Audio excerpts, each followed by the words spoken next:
What's going on, everybody? Welcome in to Blazers Uprise Live here on a Monday night, starting off your week right. As today, we're going to recap Summer League. Eric, because Summer League finished yesterday. It was a little bit of a bummer because Scoot Henderson only saw about 3/4 of play, had a great first quarter.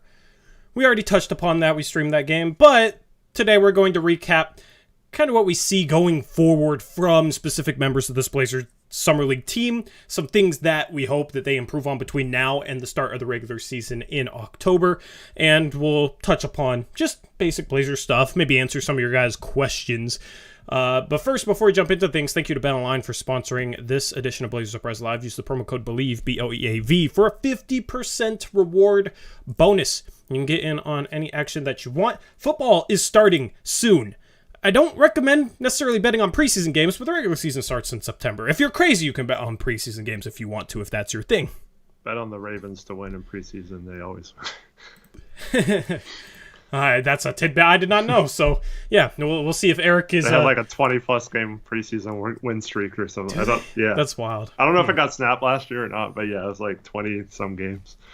Yeah, so you can get in on MLB action right now because that's in full swing, and golf and NASCAR and other sports or motorsports going on right now, but football's starting up soon. I'm excited. I'm ready for football, Eric. I'm ready for football, especially since our Niners are actually, I was going to say our Niners are our only good team right now, but your Cincinnati Reds are they still in first place in their division? No, they got swept by the Brewers, so the Brewers were back a game up. Heading into tonight, there was a rain delay last I saw, and the Reds, they're playing the Giants right now. Chase's team.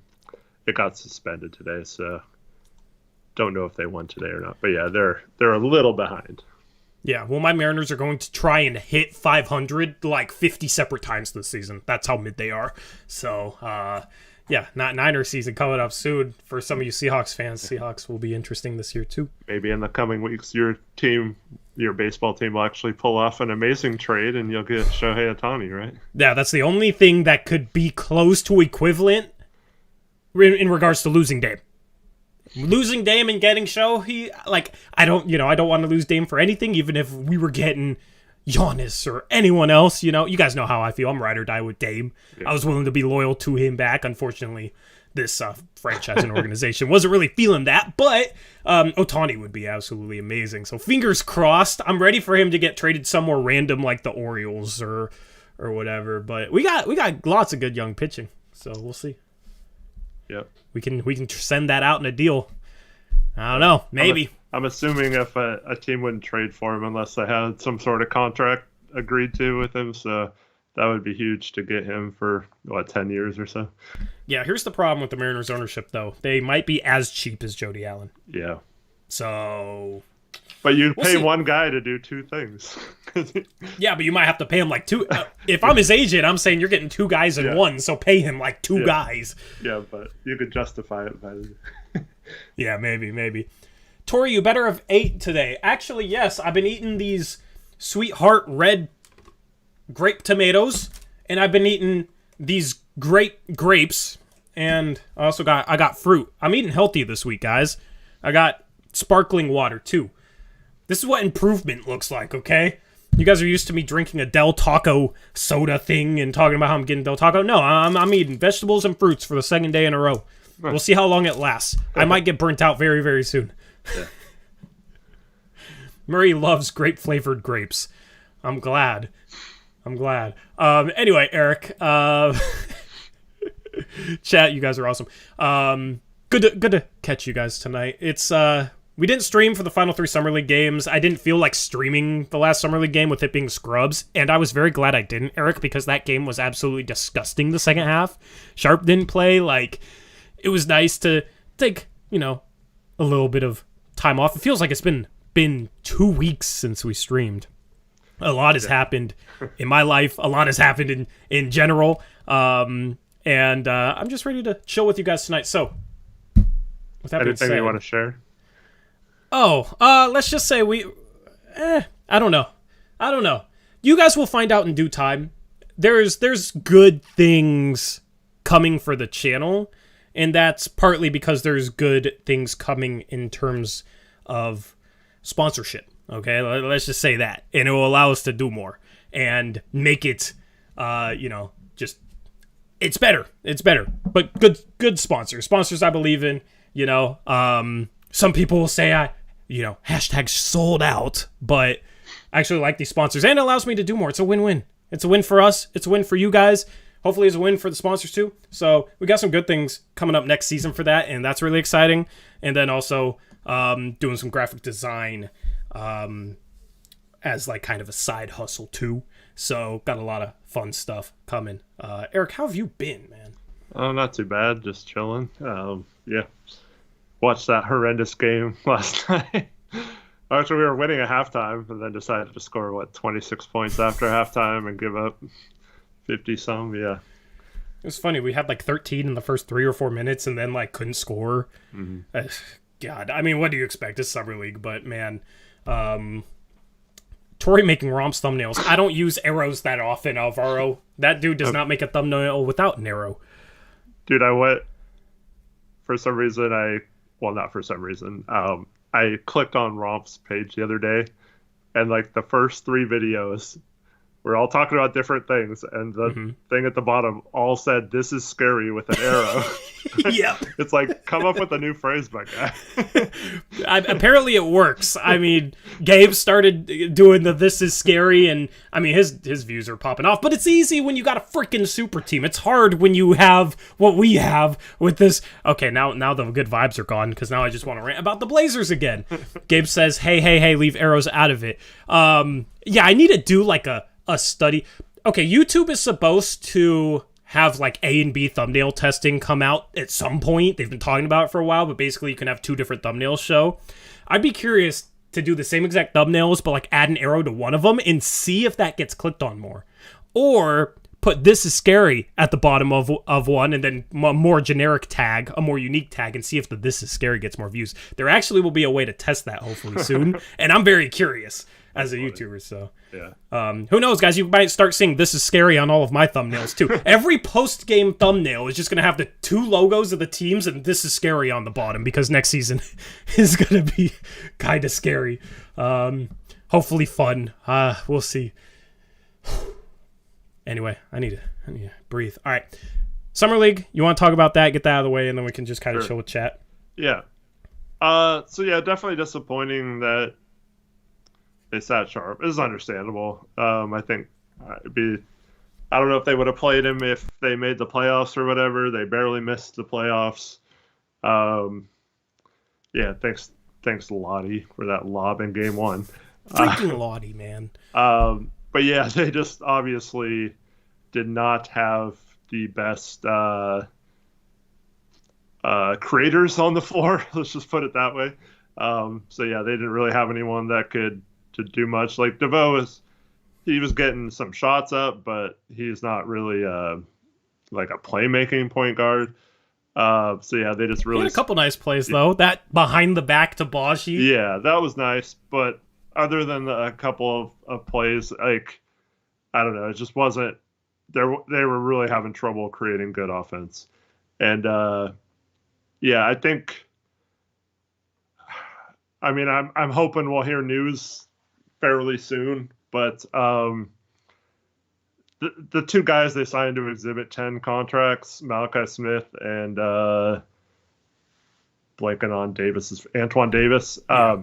Those guys are not NBA level players. I don't even think they're G League level players. So I don't think they should be a part of the organization going forward. They were not good at all. They couldn't do anything. Antoine Davis got more of a chance, though. You're going to make me defend my Gonzaga guy. Yeah, well, I mean, you're not biased, right? You can admit it, right? I'll be biased for a G League level guy. I mean, he didn't really... I mean, he's undersized, but he didn't really play point that much when he played. I don't know. But you're talking about Davis or Malachi? Malachi Smith. Davis played point, but he barely passed the ball in. Like he was... Dude, airballed that mid-range. Like, he's just too small, doesn't pass. even some passes that were there, like he had an inbound that if he just did a wraparound pass in that final game yesterday would have been a layup, but he like tried to throw it over the guy guarding the inbounds. I mean, Antoine Davis is not a point guard, but he's way too small to be a 2. And I mean, just didn't even score well. Malachi Smith, I'm willing to give him more of a pass because he barely got a chance. Yeah, and when you barely have a chance and you're playing with guys you've never played with before at a higher level than you've ever played at before, like I don't expect, somebody like that to play well. The only way I would expect someone to play well is if they are, just an elite talent. So it was kind of interesting, though, that the 2 guys we have on Exhibit 10 deals, which if you don't know what an Exhibit 10 deal is, chat, it's a contract that can be converted to a main roster contract, converted to a 2-way or cut without any money owed. So it's basically like you're a part of the organization. We just don't know in what capacity yet, and we can just get rid of you with no problems financially for the future. So that's what Exhibit 10 deals are. It's just interesting that the 2 guys on Exhibit 10s for us just really struggled. And I'm wondering if it was because both guys came in and worked out well, potentially, for us, because that's the only thing I can see. Because, I mean, DeVoe, and I don't think he's an NBA guard, but he looked much, much better. Yeah, I think he should definitely be on the remix if they're able to keep him. I think Reith should get a chance on the remix if he's willing to do that. I don't know what his situation is, if he'd rather play internationally or play in the G League. And I think Abaji, we've been saying this for all last year too. That guy is just way too raw. He's not close to being an NBA level player, so I wouldn't mind just seeing him spend the entire year in the G League learning how to play. Did the remix draft DeVoe? Yeah, so they might have the rights to him, so that'd be good. So yeah, hopefully Baji gets just a ton of run down there. I still think he's several years away from contributing at an NBA level. He's a project, but... and dude, John Butler, dude, like they barely played. Like I know he played 22 minutes last night, but other than that, he barely played in summer league. Like, why did we re-sign him on a 2-way? Like, I don't know what we're doing with that. And this is my main takeaway from last night, especially. And we're apparently going to be trading with this team, most likely, as well. This is a team, the Miami Heat, that let Gabe Vincent walk. They let Max Strus walk this summer. And they always find guys, right? So Omer Yurtseven signed today with, was it the Jazz that signed him? So they let him go, but they have Orlando Robinson just ready to pop in, right? And Jamal Cain and Haywood Highsmith, like players like that, Drew Smith, like those guys, they have those guys like ready to go. And like Jamari Booyah will probably be the next Gabe Vincent, right? So he'll probably step in and fill that role next year. Like they just find these guys, and I know we had Chris Murray and Jabari Walker who we drafted, but like Orlando Robinson in particular, you and I both would have wanted him on a 2-way last year, you especially. And and then not only was he on the Heat and doing well, but they actually cut him several times last year, and anyone could have picked him up. And then they brought him back, and like it was just some weird stuff going on. And it's frustrating because you see a team like Miami just constantly replenish with just finding these players, and you hear all this time like the Blazers have to build through the draft, like that's the reason they kept Scoot and stuff, which is fine, like to get stars.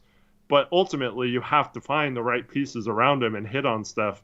I mentioned the Spurs in particular. They get Tim Duncan and had David Robinson and stuff, but it was their ability to find like a Manu Ginobili or just like players like that.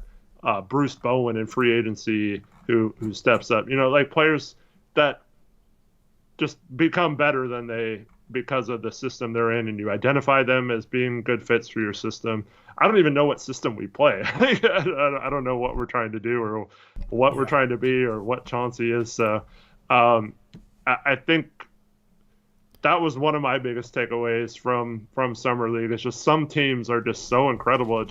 seems like every guy on their summer league team is just a guy waiting for his chance in the NBA, and it's probably going to be decent if he gets that chance. Whereas several other teams, it's like these guys are not NBA level players. With a guy like Orlando Robinson, it's just frustrating because it's not like it was hard to identify him as a guy that would have a chance at becoming a solid NBA player just because of his size plus his skill set. He finishes really well, good floater. That's something you take a chance on, and if you can develop players, are we lagging? Yeah, I saw a little baby lag. Hopefully it's just a baby lag. The internet's been iffy. I mean, it's like lagging, then it's fine, then it's lagging, then it's fine. We're just going back and forth. We hear chat. No, yes. I think we're fine now. Okay, just as long as it doesn't shut us down. It keeps going. I know, it's just back and forth. It's weird. Baby got lag. Anyway, chat, hit the like button if you want the lag to go away. Okay, that's what cures the lag. Every time we start lagging, hit the like button. If you hear Tori say that. Yeah. If we ever lag, just hit the like button. It fixes it. See, look, we're fine now. Somehow we gained viewers through the lag, which is the first time ever. Anyway, yeah, hit that like button. Appreciate it. I mean, it's just, I don't know. Are we lagging again? People saying the video is skipping out, but the audio is fine. It's so weird. I don't understand, man. Blame Xfinity, okay? Maybe I need to get off Xfinity in the future. What's the good Google internet? What's that called? Do you know what I'm talking about? I thought it was like Google Fiber or something like that. Yeah. I need to get some fiber. You have to have it like set up in your neighborhood, though. Well, yeah. Well, it's YouTube, not the internet, though, because I can hear you fine. Yeah, but it's different when I'm just broadcasting my voice to you and I'm like uploading both our video feeds and audio feeds. You know, it's more. So I think it is Xfinity tripping out. We just gotta wait it out. I don't know what's been going on lately. We had a great stretch there, Eric, where we did not lag for like a year, and then I started talking about like, man, we never lag anymore, and then we started lagging. So I jinxed it. That's all your fault, yeah. Yeah, it's all my fault. Did you ever plug your thing back in? Yeah, I mean, I got it hardwired and everything. Yeah. Did you check it out the last time, or that stream where it kept in? Yeah, and it didn't fix anything. Okay, it's fine now. Yeah, it's smoother now. I think it's good. Okay, so Jody got your IP. Yeah, I'm sure. She probably could find a way. That's scary. Anyway, as I was saying, like it's just you bet on certain things with certain undrafted prospects, and I mean,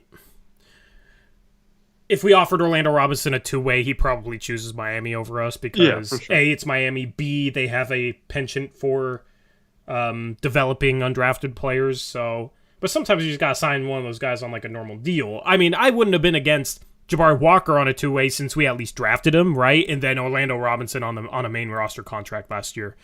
It just gets frustrating to see these guys, Eric. See us not pick up these guys. Because my top three undrafted players, and I would have said this right after each draft, my top three undrafted players the last 2 years, in 2021 and 2022, were Austin Reeves, Dominic Barlow, and Orlando Robinson. Austin Reeves is now making a decent amount of change and is a starting caliber player. Orlando Robinson is maybe on his way to being a starting caliber player, dominated in Summer League, and Dominic Barlow had a really good Summer League this year. I mean, that's the thing. You got to find those types of players, and instead we sign John Butler, who just all he can do is shoot threes. Eric, he's like 7'1", but he has a short wingspan. You can see it when he plays. He doesn't have an NBA body, and he doesn't really have NBA skills either. I don't really understand the thought process there, so that's a bit frustrating. Yeah.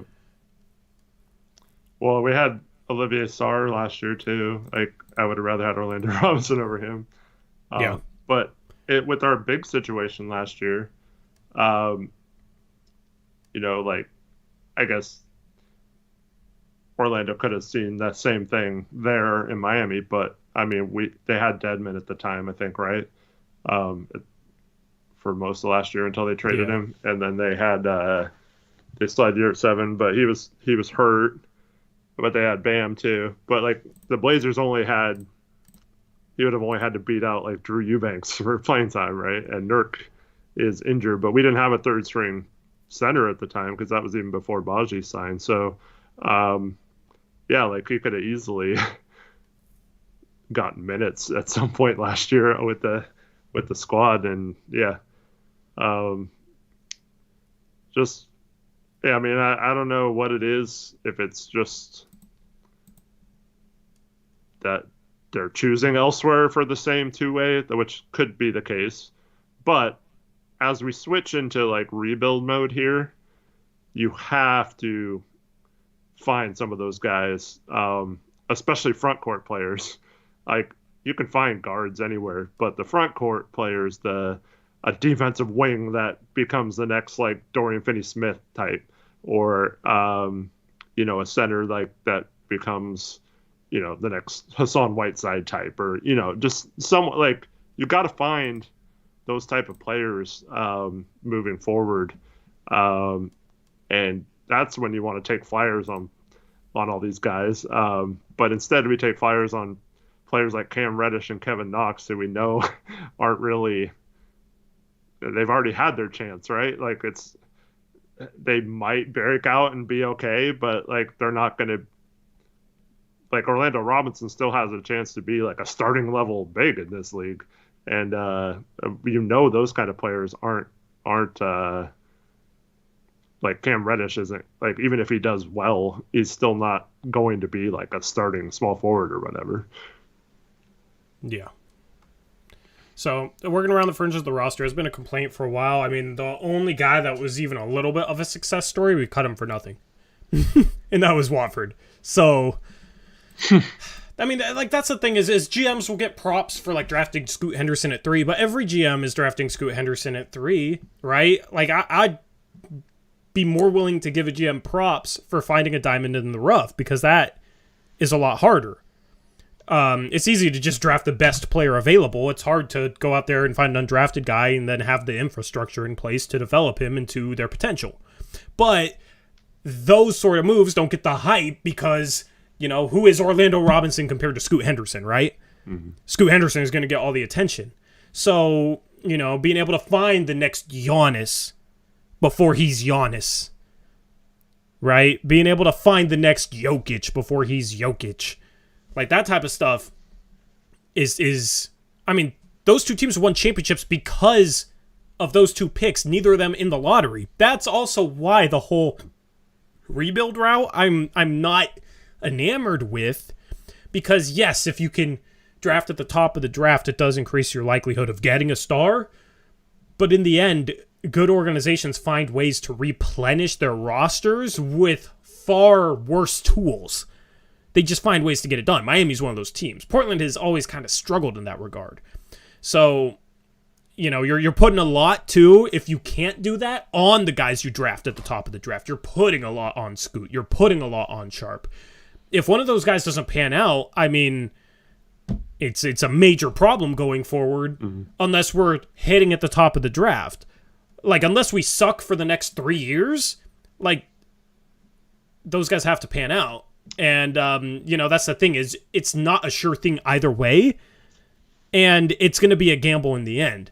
Whether the odds are better or not is still going to be up in the air, and we've seen teams draft at the top of drafts for a while and draft bust after bust after bust. We've also seen Boston draft Jason Tatum and Jaylen Brown, but there's cases on both sides of the spectrum. So, I don't know. I just... You got to work around the fringes of the roster in the NBA, no matter if you're a rebuilding team or a contending team, but especially if you're a team trying to win. And that's partly why Portland has failed to win the past couple of years. Yeah, and you always wonder if they sign like I mean, I don't know who an example is, but the summer we signed Mario Hezonja and Anthony Tolliver, like if we sign just like capable free agents that summer instead of those two guys, like, are we talking about a completely different route now? You know, like, does that set off a chain reaction? Like, are we like, what happens if we, you know, and now we're going to sign maybe that Eddie Tavares guy, right, who's 31, instead of like going hard after like an Orlando Robinson in free agency instead, you know, or a Paul Reed or someone you know that already could be good in the NBA. So yeah, I don't know what they're doing sometimes, but yeah, hopefully. I mean, Jabari Walker and Chris Murray. Hopefully, those guys are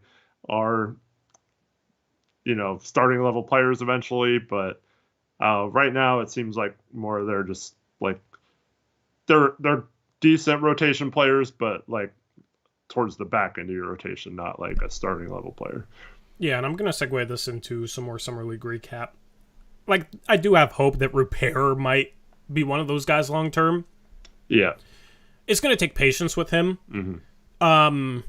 You know, I hyped him up in my draft review video as like he could be the steal of the second round, and I truly think that's the case other than Leonard Miller, because he should have just never went in the second. I can't believe he didn't go in the first, but like Rupert could be one of the steals from the second round. It's just going to take 3-4 years with him. Mm-hmm. Here's the thing, though. 4 years from now, he's going to be 23. He's still going to be multiple years away from his prime. That's 4 years from now. 4 years of development. If he puts the work in with his physical tools, with some of the skills that he's flashed, I expect him to look completely different 4 years from now. I expect him to eventually turn into a rotation player just defensively. He just has some things to figure out. He has to learn how to play basketball at a high level on the offensive side of the ball. So, you know, he shot really, really bad in Summer League, and that was kind of to be expected. Just got to have patience with the project-type players. Right? Like, an Orlando Robinson can come in his second Summer League, dominate because he was already offensively skilled coming into the league. The question marks were around him defensively. With it these also defensive, looks like he lost some weight, so he's a little more mobile than he was coming out of college. Yeah, that helps. I also think Jabari Walker might have lost a little bit of weight. Yeah, for sure. I think, and that's the thing. I'm not hesitant to. Okay, we need to have a side conversation in a second. I want to finish this point, though. Yeah. With, like, the defensive types that are offensively, it just takes a ton of patience. So you were talking about that with Baji. We also need to have that with Rupert. Yeah. I'm not really expecting anything out of the first couple of years. I don't think that should change the expectation for the rest of his career, because these next 2 years are going to be developmental years for him, and he's going to need those. Well, what about, like, because we've talked about this with Batum, because that's a really good comparison for him. Horrible summer league, but then gets a huge amount of minutes like immediately and has that time to develop. So the question is, would Batum have always become that, or was his development sped up and improved because he got that opportunity right away? So I think that's with Batum. He shot 37% from three his rookie year. Yeah. You know, if Rupert can do that, then that's a great thing his rookie year. Like, that far exceeds his expectations with his shot. And he could maybe be decent. Yeah. You know what I mean? Yeah, but Batum his rookie year, 51% from two, 37% from three. Like, he was efficient scoring the ball, 80% from the free throw line. True shooting percentage was 55.5%, which back in 2009, that was actually above average, if I recall correctly. So, you know, that's the thing. It's the most, how do I word this? The biggest thing is knocking down shots. Yeah. Can he knock down threes, and then can he finish at the rim if he gets run off the line because he's knocking down threes? If he can do that, he can have a role. But it's just gonna. I just think it's gonna take some time. His touch and his form and his just like feel for shooting and when to shoot and stuff, that I think that's still a long ways away. Salvador asked, didn't Batum play professional before the NBA? Yes, but so did Rupert. Most of the foreign guys do. Yeah, Batum was 19 when he came over. He was young. Maybe he was 20, but he's still in the league. He's 34 now, and Yeah. that's how many seasons in? 15 seasons. He's been in the league for a long time. So, yeah, I have hope for Rupert. I don't want anybody to get too impatient with him. I'm just gonna preach patience with guys like that, and not being too hard on them. I just want to see improvement, because then that shows that they're putting the work in and know where they need to improve, and that shows that the coaching staff is actually having some success developing. Yeah. Which is going to be the number one gauge for the coaching staff this year. Yeah, and that's where we don't know how this is going to go. Like, is our coaching staff up for that task? Do they know what they're doing? Are they competent enough to do that? That's the problem with having not only an inexperienced GM who put us in this position, but also having a very inexperienced coaching staff outside of a couple of guys. But there's the jury's still out on whether those coaches can even get these guys developed to the point they need to be. But I think in terms of the main thing, I mean, you touched upon this earlier. You have to get someone between Sharp and Scoot. One of those guys has to be a star, and if not, I think this rebuild's going to be kind of screwed from the beginning. So hopefully you have one, if not two, stars already on your team. But if that's not the case, this is going to be a very long process, and it might be one of those 6 to 8 year droughts from making the playoffs, if not. So hopefully it's not that bad, and one of those two guys, if not both of them, pan out. Yeah, and we're just going to try and be realistic with what we have in front of us. A lot of people will say we should just be excited for Scoot and Sharp, and it's not that we aren't, but there is a realistic downside as well as all the upside, and neither should be ignored, because there is a chance we could be staring 6-7 years not making the playoffs in the face. There is a chance maybe a couple years from now Scoot and Sharp are at a fringe all-star level. Maybe Scoot's at an all-star level, right? There's a wide spectrum, and you basically just go into each season, in my opinion, without expectations until these young guys have proven that they can play at a level to lead a team, and it's going to probably take a couple years for that. So there's no point, in my opinion, to get too worked up over wins and losses. It's kind of going to be like Summer League. Obviously, you're rooting for them to win, but it doesn't really matter a whole lot. And in the end, what matters more is these players developing, these players becoming good, finding those diamonds in the rough, having those diamonds in the rough prove themselves, and then accumulating assets too. Maybe that's taking on bad salary. Maybe that's trading a Jeremy Grant.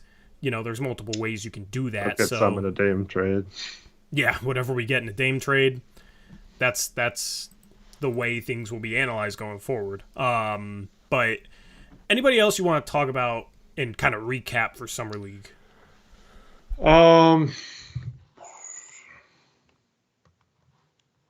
Let's see. And you need those kind of guys, but I'm not impressed with my internet too, Eric. Are you lagging again? Yeah. I think you're fine now. I'm not impressed with my internet. Yeah. Okay, we're back. So, Mania remix, yeah. But yeah, I mean, that was, I don't know. We can talk about, I mean, Keon, it was just, I mean, there's no other way to put it, but it was a massive failure to view him as first round pick compensation in that trade.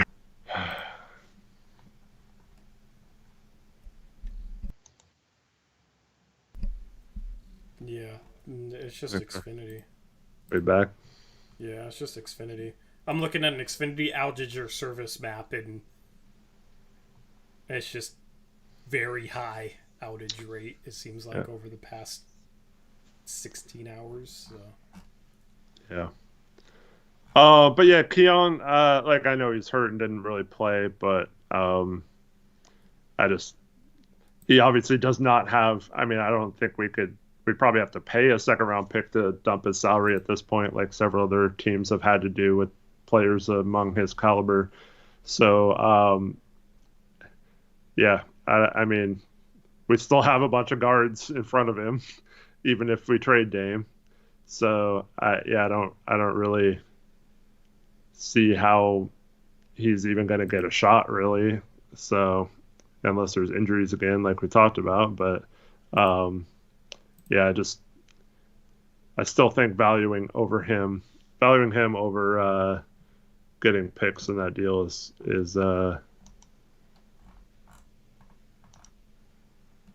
yeah. Yep, frustrating.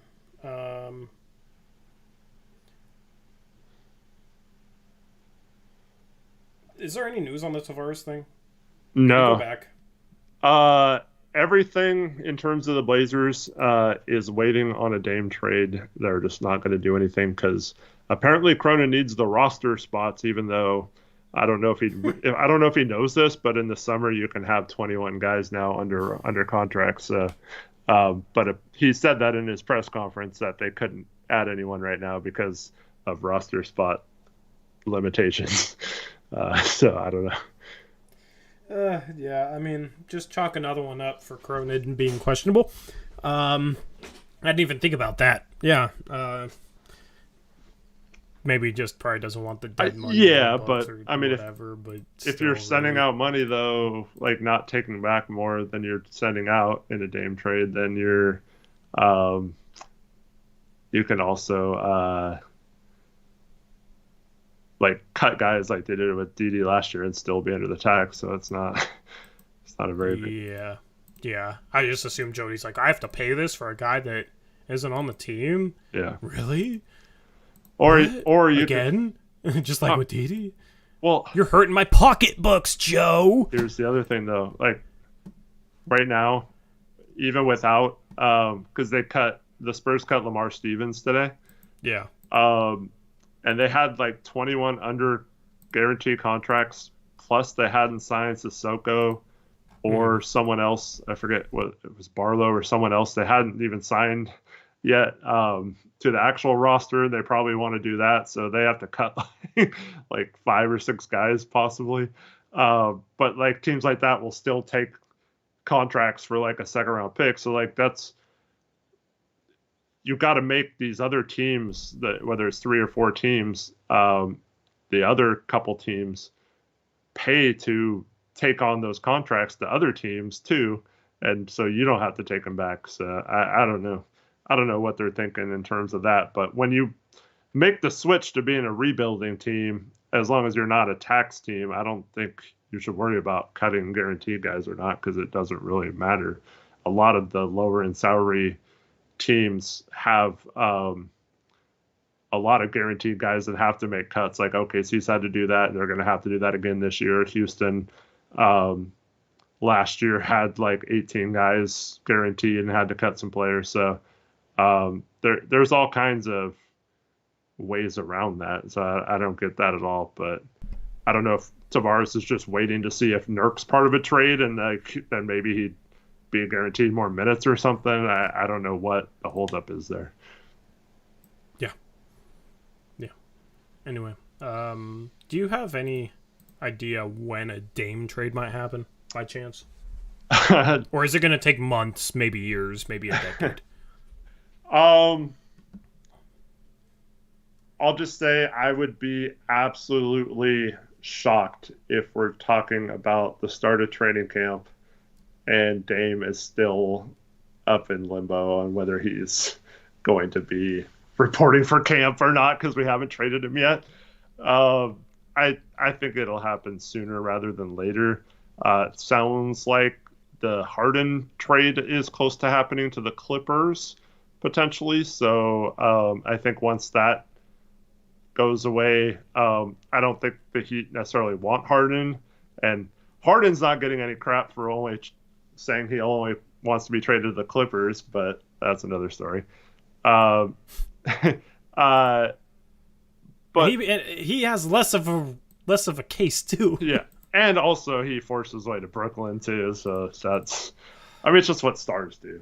But anyways, um, the whole I think once that happens, then the Heat, even though they don't want Harden, that they do lose a little bit of leverage because they could just say, well, we can get Harden for much cheaper than Dame right now, and he's fine too. So if they're holding that over the Blazers, that would go away. And then the Heat themselves, I mean, they haven't really addressed their point guard situation. So we mentioned earlier that they lost Gabe Vincent, and they might have some people internally that they think can replace him, but no one that's like going to be starting level on a championship quality team. So I do think that Cronin is probably just waiting them out, hoping that they get desperate at some point. But Miami just doesn't seem like a team that works that way, you know? And I think that might be the problem. And there's also stuff like Hawkes, can't be traded for another couple weeks anyway, so maybe they're waiting on him. But my whole thing is, if Cronin was smart, he would have worked all this stuff out knowing that he chose Scoot. Because I want to go back to something that I was thinking a lot about over the last couple days. Yeah. And it's something that I brought up prior to the draft. And that's when that report came out that Cronin was shutting down any calls about Damian Lillard. And at the same time, if he was keeping the pick, so he knew full well what keeping the pick would do. Yeah. And didn't plan for this scenario. And this is exactly what I'm talking about. Because now he could have possibly gotten the 18th pick. So if you didn't want Hawkes, if you wanted someone else, you could have possibly gotten the 18th pick there. Cam right? Whitmore. Cam Whitmore could be a Blazer right now, the MVP of Summer League. You could have picked any number of players there. They probably take Chris Murray there and then take someone else at 23, right? Because they had him at a lotto grade. So you could have gotten your pick of players instead of now trying to, because obviously they didn't want Hawkes initially, and now we're only trying to get him because of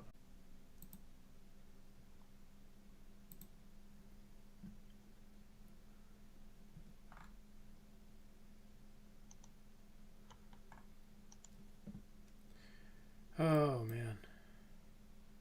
I don't know.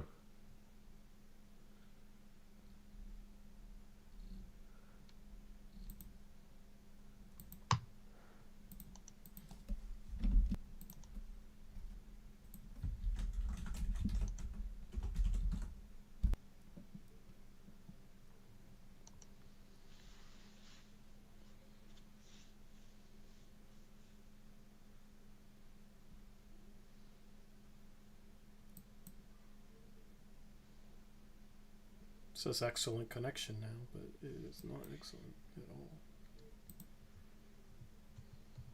Stream is healthy. Stream is not healthy, YouTube. The stream is very unhealthy. Yes, I use Ethernet, Umar. It's just Xfinity. Xfinity has been like really hit or miss lately. I don't know why. It's just like the past couple of weeks. I mean, we streamed live for 8 hours on free agency, and I don't think we had any lag at all. So, it's just internet being iffy. Okay, we are back. Okay, so go on. Okay, For yeah. all the lovely people that waited out the lag. See, I was saying is that the Blazers, if they knew that Dame was going to want out after keeping Scoot, and they knew they were going to take Scoot, if you plan it better, you get potentially the 18th pick. You get to pick who you wanted. Also, you make the trade before they sign, so you don't have to wait the 30 days or whatever. But also, if you identify a player like Orlando Robinson as someone you like, you could have him not sign with the Heat or be part of like a sign and trade coming back to us. So we missed out on potentially getting whoever the Blazers wanted to pick at 18, and also Orlando Robinson potentially, just because we were not willing to come to grips with the fact that Dame was going to ask out. I don't know. It's weird. I mean, if Cronin just handled this the way he should have, the professional way, right? Like, he wanted to go the young route. He wanted Scoot, okay? And he knew that choosing Scoot over Dame, especially with the messaging he gave Dame, was going to result in Dame asking out. Before the draft, once he made the decision, whenever that was, who knows how long before the draft it was, but when he made the decision to draft Scoot compared to go after trades to help the team win now, he should have went to Dame and said, hey, we're going to plan on drafting Scoot. We know this is not what you want, so we're willing to work with you on a trade to the team you want to go to. And then if Dame says Miami, say, okay, sure, Miami. They have the 18th pick. Work out the trade then. Why? What was the point in waiting? Unless it was for PR reasons. What was the point in waiting? There is none. So, I mean, we said it at the time when they kept the pick and then heard that they weren't even listening to offers for Dame. I think I said on that stream, I said, well, they might as well start picking up the phone. Yeah. And at least see what's out there right now, because we, like, the whole draft stream, people were like, why are you guys happy? Scoot's on our team. And it's like, because Dame's probably out. Yeah. So I don't understand the wait. And it's like, Dame will get the blame for leverage against Portland, for Miami having leverage on Portland. That's the only place he wants to go. But it's also Portland's fault, in part because they didn't make a trade when it was easier to make a trade with Miami. Yep. And also, if you go to Dame and handle it that way, he might have more teams on his list. It might not be a screw you, I want to go here, that's it. Or he's not feeling like you lied to him and are maybe not going to fulfill a promise, and therefore he has to have stuff like his agent use his power to demand that they only go to one team and are unwilling to play for other teams and stuff like that. So this is the problem. For people who say, oh, well, Cronin did what he could to value the third pick and found out that keeping it was more valuable than trading it. Okay. But there's two parts to that. You can't just do that. And then also, you can't then not plan out what keeping that pick, even if you do come to the conclusion it's more valuable to keep Scoot than any trade you can make, you have to run that out every scenario and figure out what is going to happen if Dame requests out or is not willing to be a part of this. So, what can you possibly excuse Cronin for not figuring out what would happen if Dame requested a trade? And now he's being all wishy-washy about it and stuff. You put yourself in this position by making Dame feel like he had to use his power to get to Miami.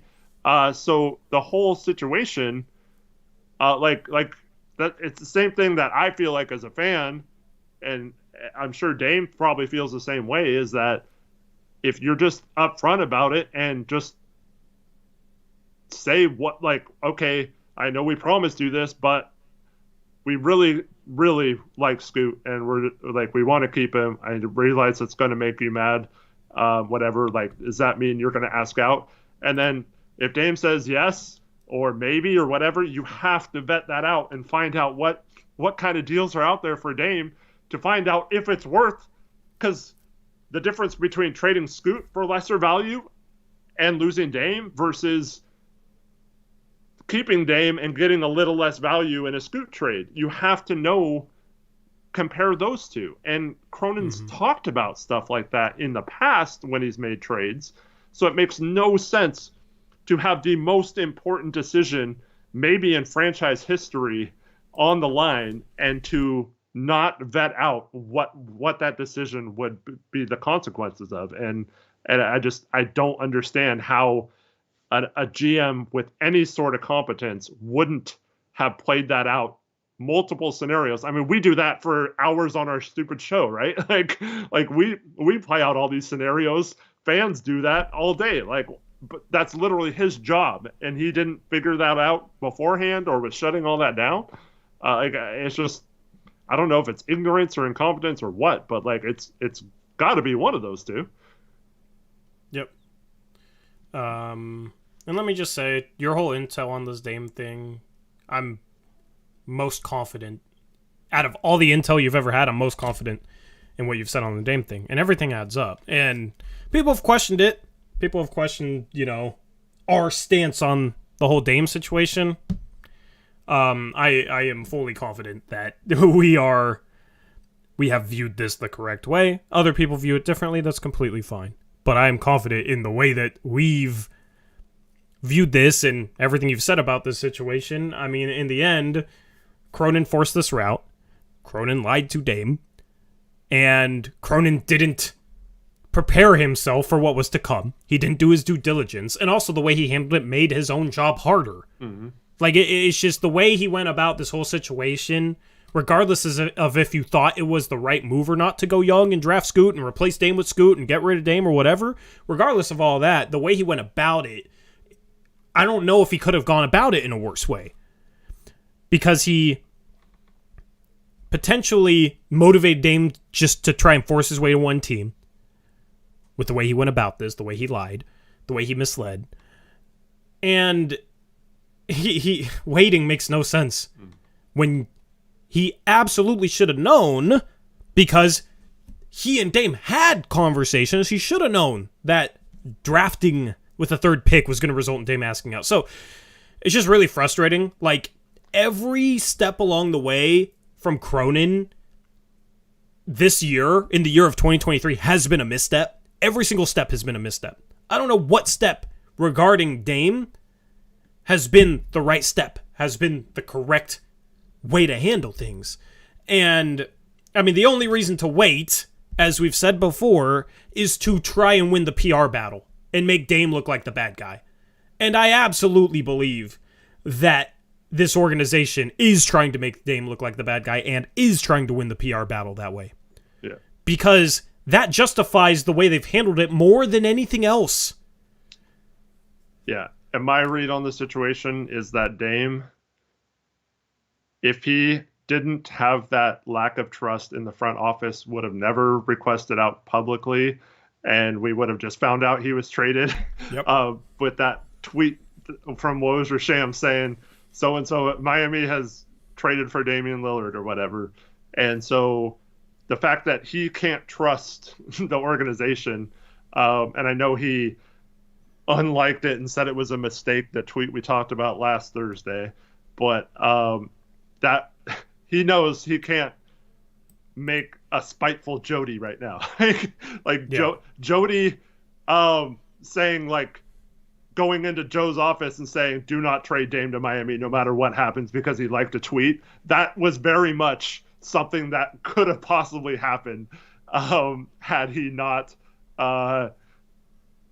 backtracked on that. So he's not dumb. Like, he knows how he feels about the organization right now, but he also knows he can't necessarily just come out in the public and make it that way, because they could just trade him to whatever team he doesn't want to go to, and he'd have to deal with it. And I could totally see Jody doing that out of spite, just saying, like, you know what, he wanted to only go to Miami. Well, that's how we deal with this. We're sending you to wherever. So, I think I think it was smart of him to backtrack on it, at least temporarily. I don't know if he'll ever come out and say, like, what really happened. I mean, obviously, I hope he does. But yeah, I really hope he does. But, like, right now, he can't do it because they still ultimately hold the cards. Like, what if they just decide not to trade him and make him choose to sit out or whatever? Like, I could totally see that as well. So I would not make them mad, because they've already shown they can't be trusted, and Dame already doesn't trust them. So, like, he's got to be a little careful right now. Yeah. I mean, I want nothing more than Dame to come out and share what the truth is, because, I mean, we've been reporting on it the whole way, and we've taken a lot of heat for it. But that's how confident I am in how we've reported on it and in your intel. The intel you've had along the entire timeline of events, I'm so confident in it that I want nothing more than Dame to say what the truth is, because I think we've been on to it. So we'll see. We'll see how this... I mean, that's going to be an interesting part after he gets traded is, what does that first press conference as a Miami Heat look like? Yeah. What does Joe say? I mean, we know what Joe's going to say, though. It's going to be, we sent him where he wanted to go. We're grateful for everything he's done. It's going to be all the nice stuff that, sounds good, and it sounds like, oh, wow, Joe's really caring. He still sent Dame where he wanted to go, and he even took back less, and that's Dame's fault because Dame leveraged them. That's absolutely what it's going to be. And he might even take accountability, even though this doesn't even matter. People are like, oh, it's so nice he took accountability. Okay, cool. He said he failed. Yes, okay. We told you guys he either lied or he failed. And he admitted that he failed. Cool, but what does that fix? What does that accomplish? Doesn't accomplish anything. No player's like, oh, wow, that GM is really accountable. I'm going to go sign in Portland. So... I don't know. At this point, I'm just kind of over the Cronin talk. I'm even over the Dame trade talk. This trade's going to happen. And then I hope the truth comes out from Dame. And that's it. Then we're hoping for a sale, and maybe we can bring Dame back 3 years from now, or at least he can have a relationship with the organization after he retires because we have different people in charge. That's the only three things. Yep. And for the record, I'm on team. Just get the frickin' trade done. Get it over with. Let's take our 4 first-round picks and Jovic and Kyle Lowry and be done with it. It's not enough. But like I mentioned earlier, I feel like a lot of teams like Utah last year trades Gobert and Mitchell, but they don't really have anyone prior to those trades if they're going to move them that they had as star players on the roster that could be their building blocks moving forward. Whereas the Blazers, I feel like they potentially have their building blocks for the rebuild already in Scoot and Sharp. And so that's not really as important to get set up to find the stars because they might already have them on the roster. Now, of course, you want to get as many chances for the stars and as many assets to trade in the future.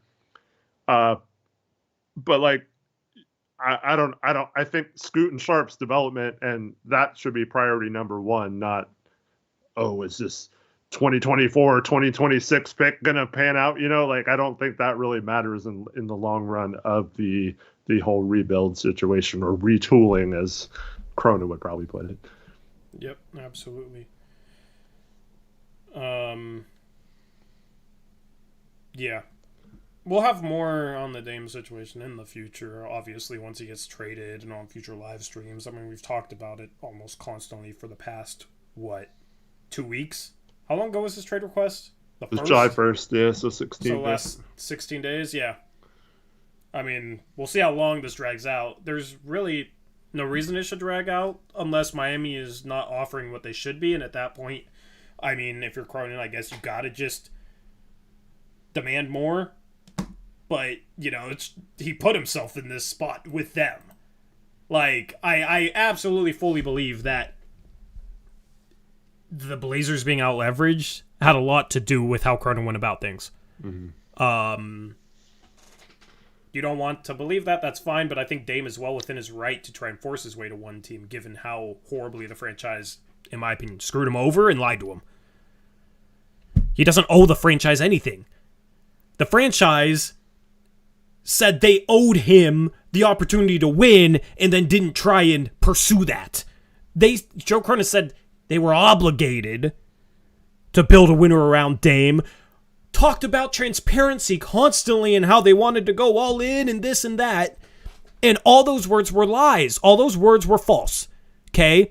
So if you're in a partnership with somebody and they say, I owe this to you, and then they blatantly go the opposite direction from that, why should you owe anything to them? Mm-hmm. That doesn't make any sense. Because the first party broke the commitment, Okay? Dame wasn't the one who broke the commitment. The organization did. They broke the own commitment that they stated themselves. Okay? And they lied to Dame in the process. They did him dirty. And now they are trying to play a PR battle and make him look like the bad guy. Why does Dame owe Portland a single thing? He doesn't. They also picked someone at his position. I mean, who doesn't play off ball. Yeah. They went about this as horribly as possible to the point that you can't blame Dame. Dame doesn't owe them a single thing. Like, Dame should be willing to, at this point, after everything they've done, be willing to go somewhere he doesn't want to go as much just so Portland could get back more? After the way they handled everything? Really? You can't blame him. It's not like James Harden, who maybe, he didn't get his extension and now he wants to only go to one team or whatever. Like, no, Portland handled this absolutely horribly. They have to reap what they sow. Gray Hughes says, was Dame's promise to stay in Portland always contingent on the management getting players around him? His promise about being in Portland was based on the organization's promise that they wanted him on the team. It was based on the front office and ownership wanting him in Portland.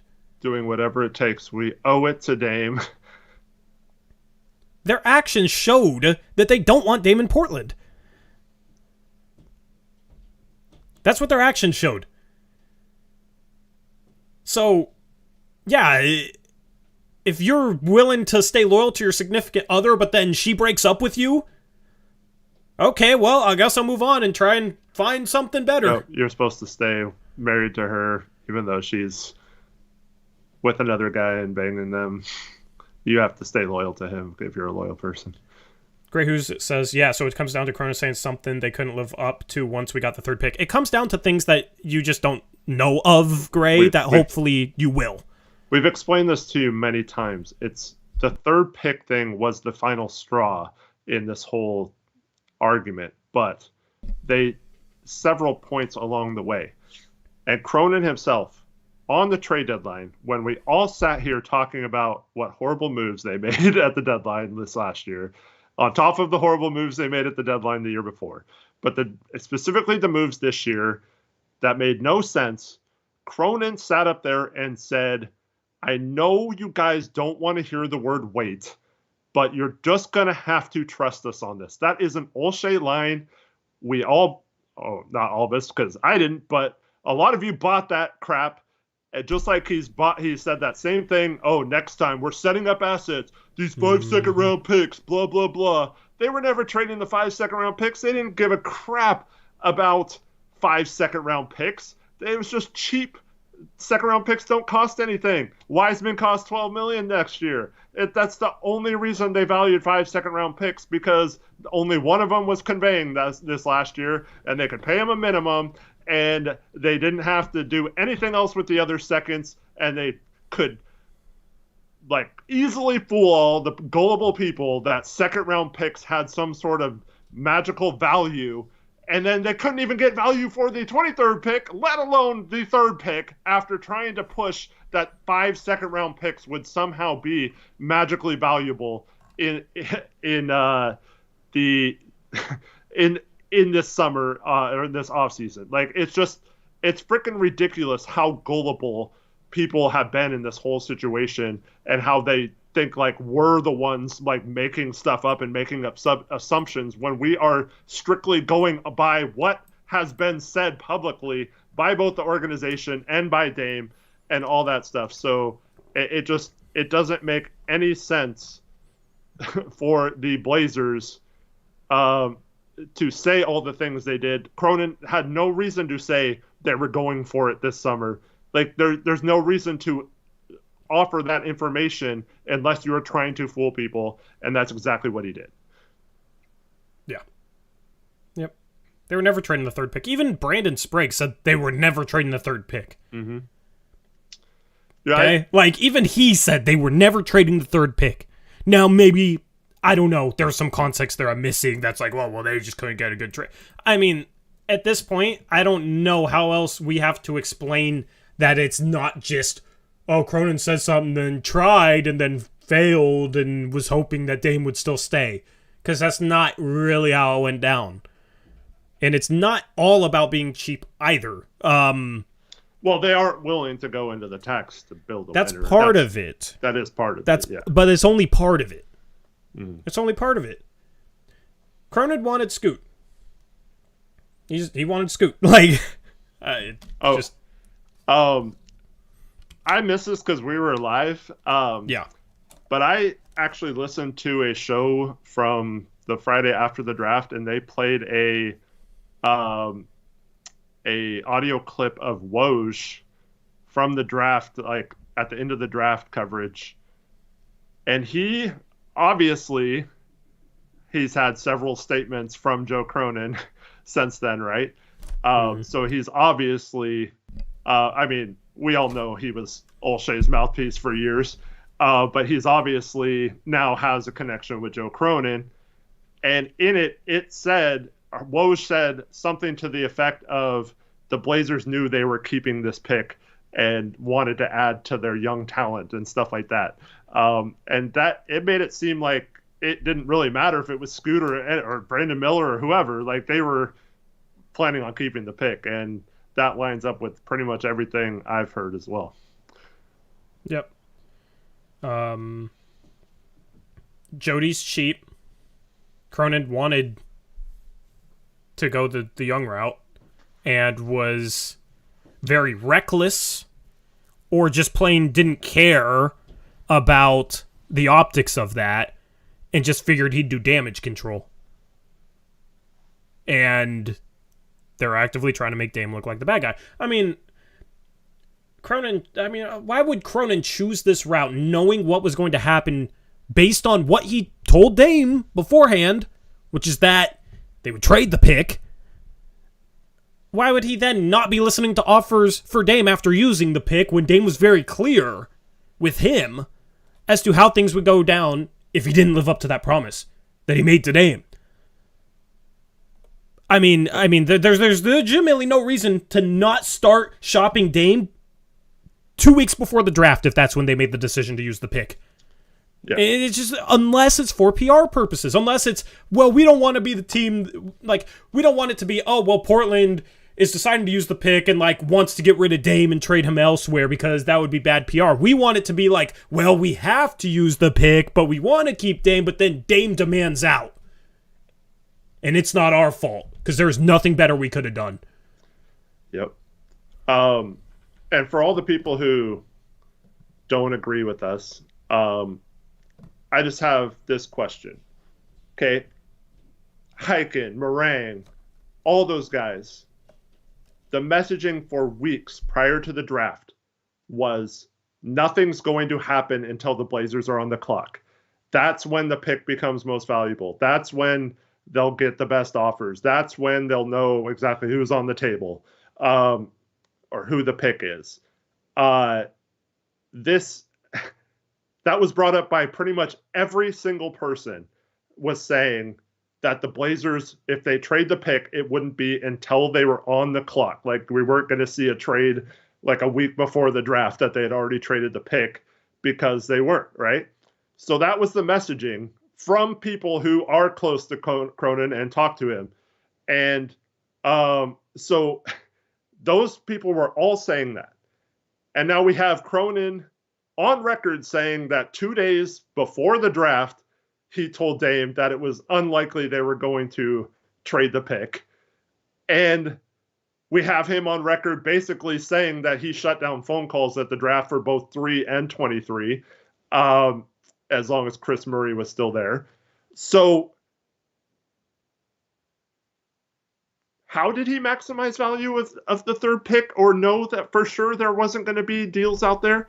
Because going back to his first trade deadline, Tori and I both sat here and said, making that trade 6 days before the deadline is not maximizing the value or the potential value of prospects. It was a case where there were very few sellers, and a player like Rocco up against the deadline could have possibly got you a lot more than teams 6 days before the deadline were bluffing or saying they have other options. But then when it comes down to that deadline, like a team like Chicago that year didn't make a single trade. The Knicks didn't make a trade that year. Those type of teams might have panicked and traded for a guy like Rocco or given up more for a guy like Rocco.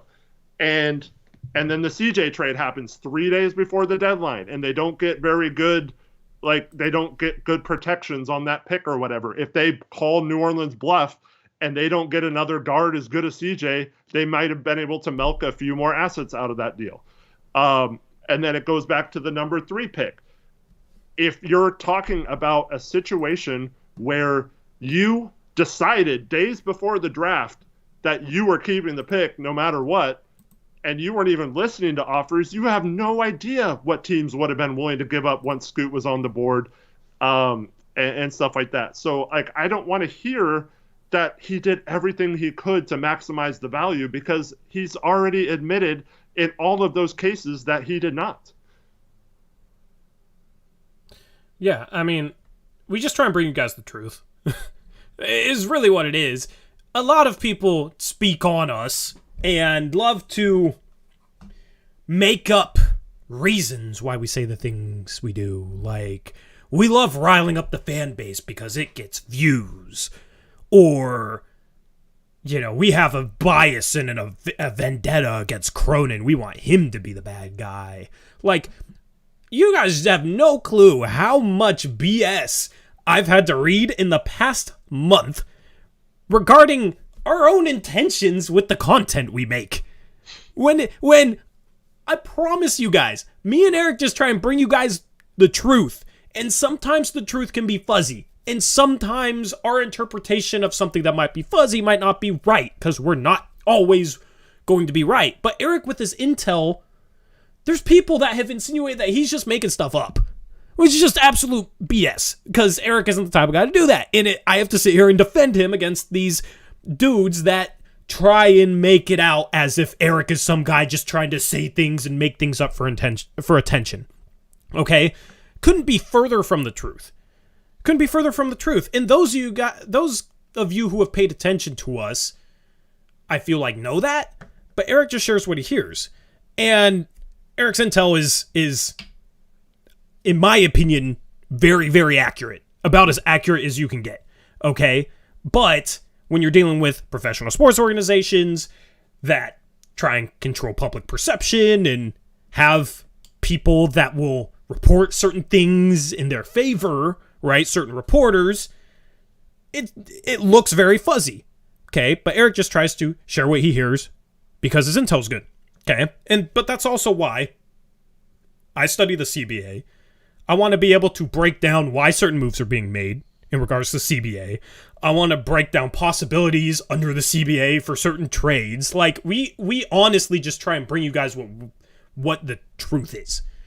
And sometimes it's what we feel like is the truth, and sometimes it's what we know is the truth. Okay? That's all we try and do. And if you don't think we're right, you're probably not going to like us because you think we're lying. But I can promise you, I have never come up here and purposefully lied to my community. Yeah. Never. You've never pulled a Joe Cronin? I've never pulled a Joe Cronin, man. Like, why would I want to lie to people? I started doing YouTube because I wanted a good platform to listen to, and I felt like I don't know, like I just wasn't really satisfied with the Blazers content out there. So I started a platform always with the goal to bring you guys the best content, whether it's the best graphics, the best, you know, I've tried to become as good as possible on air, but then also just the best information. Also just trying to see through things, BS from the front office. And Eric, luckily, has intel. Okay? That's all we try and do. And it's just ridiculous how often I've had to see people completely get our intentions wrong and insinuate stuff that's not true. So, anyway, sorry, I just needed to rant about that. That's been bothering me lately. Thank you, Tori. Yeah, and once again, I'm not trying to be something I'm not. I enjoy talking to you guys, and I just happen to know a lot of information about this topic. And the thing is, like, there was a lot of people, even after the Scoop pick, trying to justify, well, I mean, even Cronin himself. oh, they can still make this work. Maybe they can convince Dame to stay. Maybe they can make a trade in free agency. Like they kept saying there was maybe they can salvage this, right? But I told you guys it was the pick or Dame before the draft. I told you that they were probably going to keep the pick, and I didn't want to believe it, but that was I was the one saying it doesn't matter what happens after the draft. If they keep that pick, they broke a promise. And so I don't know how that's like wrong or somehow me like trying to lie about stuff. Like I was the only one bringing up how this organization was going to possibly screw Dame over weeks before the draft, and that somber stream and stuff like that. So, let me just say this. I would love to get to the point where we don't have to say, well, we were talking about this well in advance and we're not lying. I would love to get to the point where we don't have to defend ourselves against BS. I mean, we're always going to be fighting that because we're known as the outliers, those type of people, but yeah. But chat, you guys know how I said earlier, I hope that Dame just speaks on the record truthfully and the truth comes out. That's why. Because I don't want to have to constantly sit here on air defending us and defending Eric and defending our intentions, that sort of stuff. From people that don't know what they're talking about. That's why I want the truth to come out. Because I think if the truth came out, it would make it so you guys would just know. You guys would know. And other people would know. And anybody that says anything, we can say, well, what about the Dame situation? But here's the thing. Even if Dame comes out and speaks the truth, there's going to be people that assume he's lying, which is kind of crazy to me. Because, I mean, if Dame comes out and says what happens... Yeah, he's bitter or something. Which you know why it's crazy to me? You know why it's crazy to me? Because Dame seems like one of the most honest guys, upfront, solid dudes, whereas Cronin has blatantly contradicted his own words and not lived up to his own words. Like, who do I think is going to be the liar in that situation? GM has to lie, Tori. I've heard that so many times. Well, yeah, maybe he had to lie because he was too scared to just face it outright. I don't understand how anybody who's known Dame for the past 11 years since he got drafted by the Portland Trail Blazers, would take Joe Cronin's side over him in a battle of words. But there are going to be a lot of people that will. A lot of people that have already turned on Dame. Because of the way this thing has all gone down. And that was kind of the goal from this front office. So, it'll be fun, Eric. It'll be so much fun. So much fun to watch that play out, I guess. I'm being partly sarcastic. It's going to drive me crazy, but hopefully the truth comes out. There's a reason why, because I don't want to have to consistently defend ourselves. I would love to just have something to stand on and be like, that situation proves. So Gray says, maybe the reality is they just wanted to start a team from scratch, building around the type of players that Chauncey likes and what Cronin wanted with very good young players and some younger vets. Okay.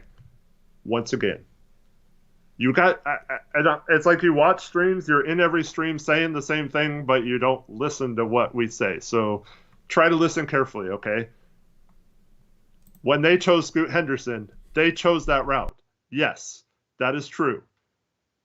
They were still lying to Dame, hoping that he would be the one to get pissed off and say that, not the organization having to say that, because they know if they come out and say, we are going young, and that means we're trading Damian Lillard, or Dame can stay if he wants, but then they're forcing Dame to, or they're letting Dame off the hook in their mind, or whatever. Whereas the way they played it, where Dame they already knew Dame was asking out, and they then said, we're still committed to winning with Dame, right? Like that's BS, right? Like they were strictly trying to make Dame the bad guy and Dame to ask out and Dame to be the one that publicly does it first. And they purposely started lying to him and messing with him to do that. And you can believe whatever you want. You can believe that if you want, but Dame would not have done what he did and would not be going about it the way he and his agent are doing it had they not purposely lied to his face even after the drafting of Scoot Henderson. He was still willing to play along, and he did not want it to play out this way. Dame, I've been saying this before any of this happened, that it would much more likely be something that just happened and we're all shocked that he got traded versus him publicly requesting a trade. They had to force him to that being his only option, to where he was worried about his future and what could possibly happen to him if he did not start using his leverage and his power. And he was not willing to do that prior to Joe lying to his face once again after the draft. Yeah, it's just the way they went about it. I would have been annoyed and frustrated with the decision to move off of Dame. You guys know how I feel about Dame. But if they went about it in the right way, it would not have been this bad. I was saying that too. Like, I was saying, rip the Band-Aid off. Just say you're rebuilding and trade Dame and move on. Let's get excited about the young players. You kind of pushed back about that a little bit because obviously you didn't want that to be the outcome here, which is justifiable. But it just would have been so much nicer, right? If we got that trade done before Summer League, then we could have moved on and focused on the young guys. Right. But people were saying, "Oh, you guys should be excited about Sharp and Scoot." This organization, the way they handled it, have made it harder to be excited about Sharp and Scoot in Summer League. So, anyway, it's okay to disagree on which path you think they went. That's a different conversation than the way they went about it. So Ed Halen says trade value goes down if you say it. Oh, you mean like it is right now? The trade value didn't go down because of the way they handled it? Like, now that it's out in the public and Dame only wants one team, that didn't make the value go down? So handling it differently would have been worse somehow? Yeah.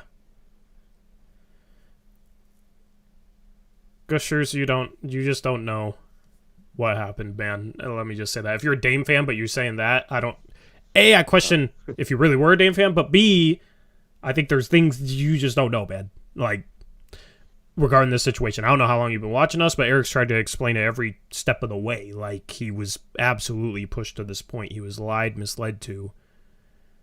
And, I don't know. I don't know. I don't know how much I can talk about, but... I'll say this. Okay, let's say... just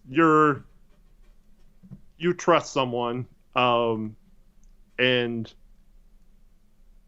I don't know, you're in line for a promotion, let's say, at work, and your boss is telling you all these things about a promotion, and then you get passed over for the next one, even though he's been promising you're up next. Okay, and then you find out that the office is going to bring in some younger entry-level positions and start replacing some of the older positions, right? And the guy who's been lying to you about getting promoted to a higher position this whole time is saying, "Oh, don't worry, you're safe. You're safe. We would never fire you. We would never turn on you. We would never replace your position with someone else." And then you find out he's telling that same thing to someone else, or he's lying about something, and then you should still, just because you're a loyal person, just still trust that person is not going to eventually replace you or screw you over or move you to a position or a different thing that isn't okay. So there has to be a point where your loyalty is not returned enough to the point where you can't then just put all your belief in those people who you believe have now been lying to you for a year and a half. And that is where Dame is at right now. He doesn't feel comfortable with this front office that they will do anything that they have promised him, including promising him that he could pick his team if he wanted out of this situation. Now he doesn't even know if that's true anymore, but after being promised that for years, he's going to still expect that happens, and he's going to use his power, and that's exactly why him and his agent have been public with this stuff. So I don't get how this is his fault or his thing. He did not want any of this. He wants to still be in Portland. He did not want them to choose to go this young route and to not make a trade with any of these picks, or to not add veterans along the way, or to trade for Cam Reddish and Kevin Knox last trade deadline. Like, he didn't want any of this. Yeah. And here's the thing. If you've been lied to, if you've been misled, if you've been told you can choose the team that you want to get traded to, but the front office has obviously lied before, lied throughout this entire situation, what makes people think that if Dame handled it privately, he knew he could trust the front office? Because there's a comment in chat from Gushers, who's been completely fine, just disagrees, but disagrees, politely. I respect that. Says, I'm just saying, I think even if they lied, Dame could have worked it out behind closed doors. His agent's messaging has been poor. That's all I'm saying. The question you should ask, or go ahead. Let me just put that question this way.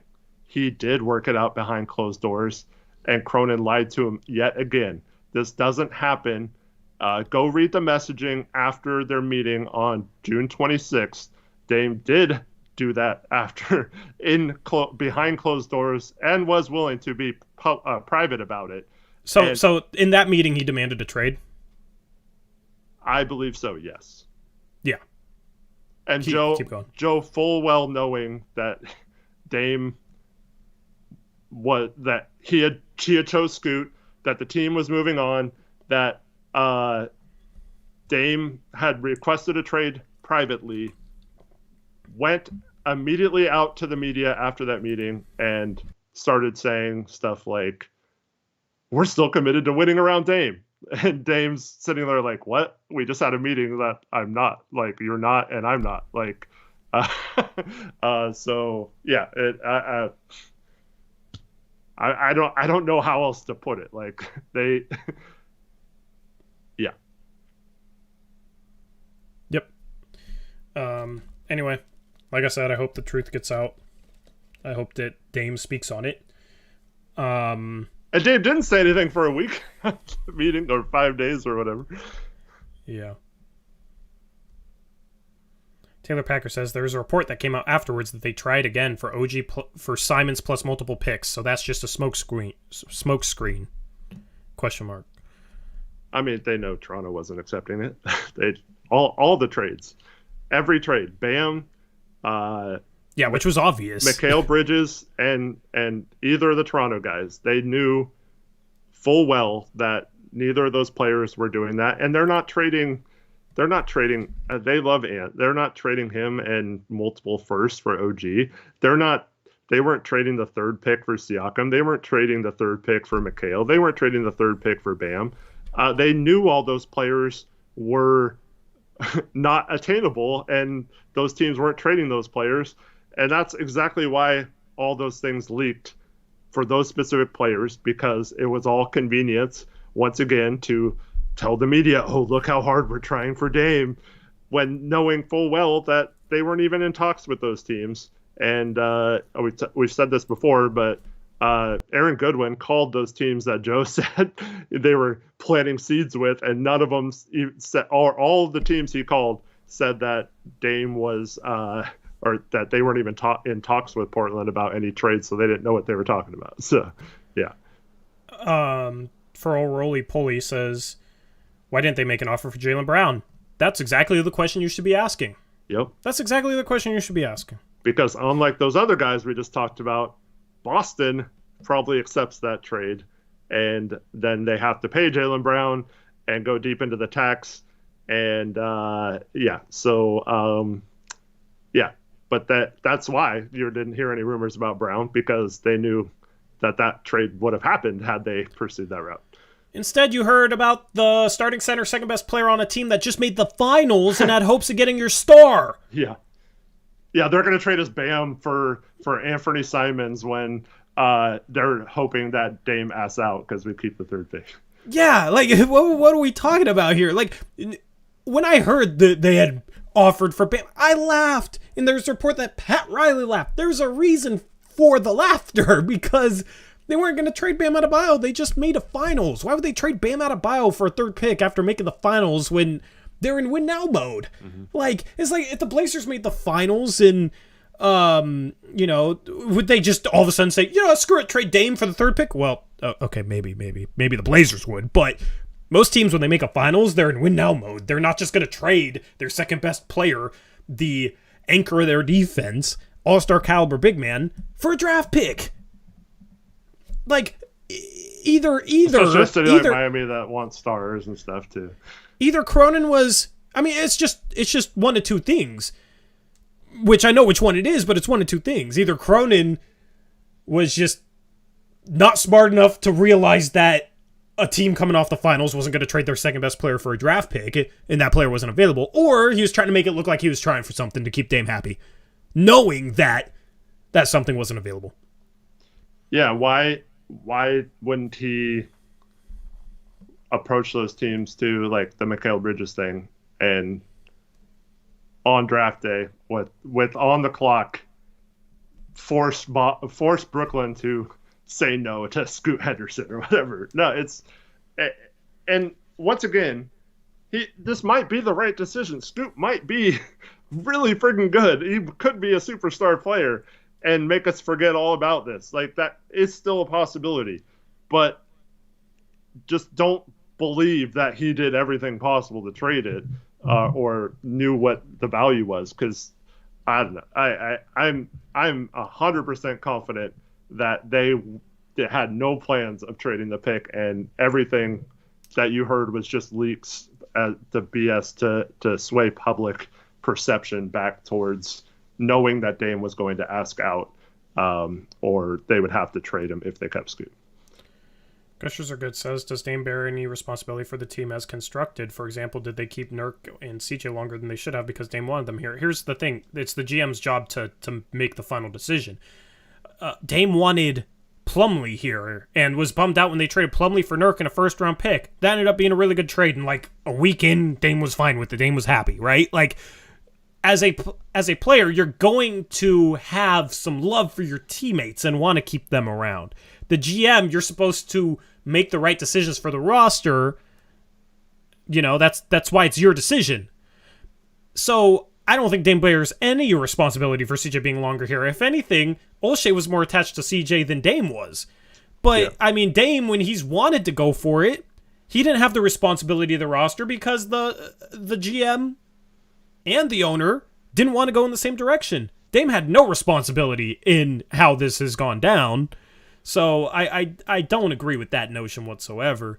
Yeah. Yeah. To me, we talked about this on the show that summer, but not trading CJ in 2021, I think Dame would have been fine at that point. That was the series where Dame had 55. We had just fired Stotts. And CJ had that famous play where he steps on the sideline or whatever. I think Dame at that point would have been fine trading CJ, and he even talked about that when he got traded later that season. Is like they just knew it was time to move on, and he could be happy that CJ was getting his chance for another team or whatever. So I think that was the misstep. And then I always go back to 2019, where you're coming off a Western Conference Finals berth, and instead of going all in like the 1999 Blazers did with Pippen and Steve Smith and Detlef Schrempf, we go the opposite way and just rearrange some deck chairs and trade out Mo and Myers and Evan Turner for Bazemore and Whiteside. So we didn't really go all in that summer. And then I believe that Neil Olshey had an edict to get under the tax at the deadline. He failed, and that began to sever their relationship between Jody and Neil. But he had just signed an extension that summer, so the previous summer, so they couldn't really fire him, and because they knew they had to pay him or whatever. But that would have been the summer to use all those expiring contracts and attach picks and go after a star player to add to that core. And you might not even had to trade CJ yet. You still could have if for another deal, but that would have been the year to trade 3 or 4 future firsts and the expiring contracts of all those guys to get a higher level star there. But unfortunately, with the free agents they had, they couldn't re-sign any of them, so that was their only move, was through trades outside of Rodney Hood. And then fortunately, Zach Collins and Rodney Hood get hurt that year, so we'll never really know if that would have been okay had they been healthy or not. But yeah, there's a lot of things that had nothing to do with Dame. And I can assure you, he was not involved in any of the moves at the trade deadline. He was pissed at the trade deadline, as was Chauncey too. Yeah, they didn't want the Blazers to go that route. They didn't want him to trade Josh Hart or tell them that they couldn't afford to pay him in the offseason and stuff like that. That's not a team that's dedicated to winning. So that's when the messaging started to hit home that possibly like things were not going to work out here. But yeah, it's I don't know. I mean, Dame has definitely had some say in personnel moves, so I can't, like Jeremy Grant and stuff like that. So I can't say it's like 100% not on him, but most of the moves have been things that he has not necessarily wanted at the time, but was promised that they would lead to better things, just like Joe told us, and they didn't actually happen that way. Yep. So, I mean, at some point we'll stop having these conversations. I mean, it's July 17th. We actually have content for the summer. I mean, we get to streams and we like don't know what to talk about, but that's not going to be a thing this off season, I guess, depending on how long this drags out. I mean, up until the trade happens, this is going to continue to be the conversation. And we're going to continue to reiterate how things went down. I don't want people to forget how this organization went about things. And I want people to know the truth. Even if they don't want to know the truth, I want people to know the truth. Even if they completely disagree with the truth, I want them to know the truth. Mm-hmm. Because I just want to bring the truth to people. It's not even as much about a being right thing as it is about this organization did Dame wrong. They don't deserve a pass for it. That's why I argue on Twitter. That's why I, continue to have these same conversations. This organization did Dame wrong. And we're going to lose the best player in franchise history because of it. And that's not okay. According to Ed Haaland, though, everyone knows it's time for Portland to move on from Dame. And it's delusional to think we could build a great team around him. I mean, don't speak for everyone, man. Delusional, speaking for everyone. I mean, see, this is the thing, is this the type of conversations we get to have fun with. Dude has had historic numbers the last 3 years and made the Western Conference Finals with CJ McCollum, Mo Harkless, Al-Farouq Aminu, and Enes Kanter as his starting lineup. Like, I don't see how getting rid of that guy for how you can say definitively that it's delusional that you could build a winner around him. Yeah, but getting rid of that guy, that's how we can build a winner. Getting rid of that guy for draft picks that could be late first-round picks. That's how we'll build a winner. Because we love to fantasize rebuilds. Come on. Like, just because they failed building a winner around Dame doesn't mean that it was impossible and that you're delusional for thinking they could. Okay? They could have done a better job building around Dame. I don't know how anybody disagrees with that. A better job building around Dame could have meant a finals in 2019 when they, as you said, were starting Aminu, Harkless, and Kanter. DJ Vega says people would have said it was delusional to build a contender in Phoenix like 3 or 4 years ago. Gabe said people said you couldn't build around Book too. Yeah. Yeah, Book was the best player on a team that almost won a championship in 2020.